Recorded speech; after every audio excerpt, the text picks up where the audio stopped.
Mahiya kayo. Yan ang banat ni Pangulong Bongbong Marcos sa mga korap na tumatanggap ng kickback sa mga palpak na proyekto ng pamahalaan. Babala pa ng Pangulo, makakasuhan ang mapapatunayang sangkot sa katiwalian. Nasa frontline ng balita yan si Gerard de la Peña. Sa mga nakikipagsabwatan upang kunin ang pondo ng bayan, mahiya naman kayo sa inyong kapwa Pilipino.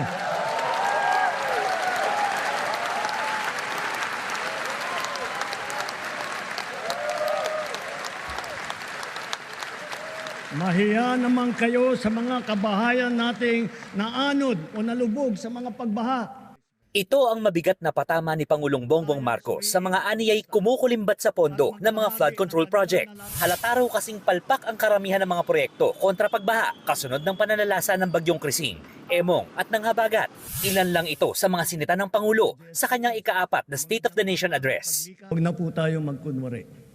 Alam naman ng buong madla na nagkakaraket sa mga proyekto.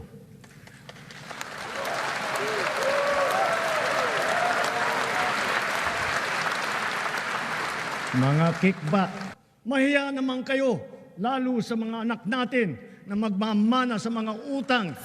Dahil dyan, ipinag-utos si PBBM sa Department of Public Works and Highways na balikan ang mga pumalpak na proyekto. Pinasusumitin ng Pangulo ang ahensya ng mga listahan ng flood control projects nitong nagdaang 3 taon. Sabi kasi ng Pangulo, wala raw dapat puwang ang korupsyon sa mga proyekto ng pamahalaan. Sa mga susunod na buwan, makakasuhan ang lahat ng mga lalabas na may sala mula sa investigasyon.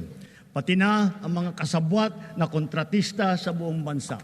Handa naman daw dito ang DPWH. We're taking it very seriously because I think it's we need to be very transparent at this time, and actually lahat ng projects na dapat nating gagawin as the President is instructed, dapat naman talagang makikita na may impact at talagang tama ang pagkadisenyo. Sa kabila nito, sinabi naman ng MMDA na gumagana naman daw ang kanilang 71 pumping stations tuwing bumabaha.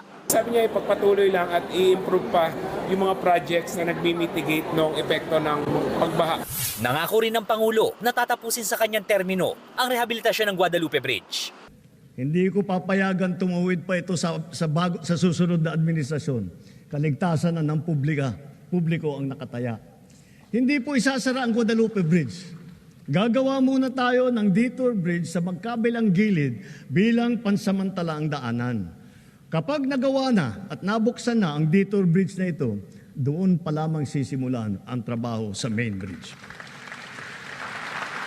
Sa gitna naman ng pagsugpo ng katiwalian sa mga proyekto, nanindigan si Pangulong Marcos na hindi niya pipirmahan ang 2026 national budget kung taliwas ito sa plano ng pamahalaan. I am willing to do this even if we end up with a reenacted budget.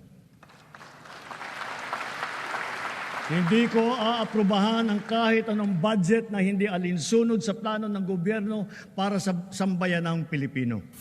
Nagbabalita mula sa Frontline, Gerard de la Peña, News 5.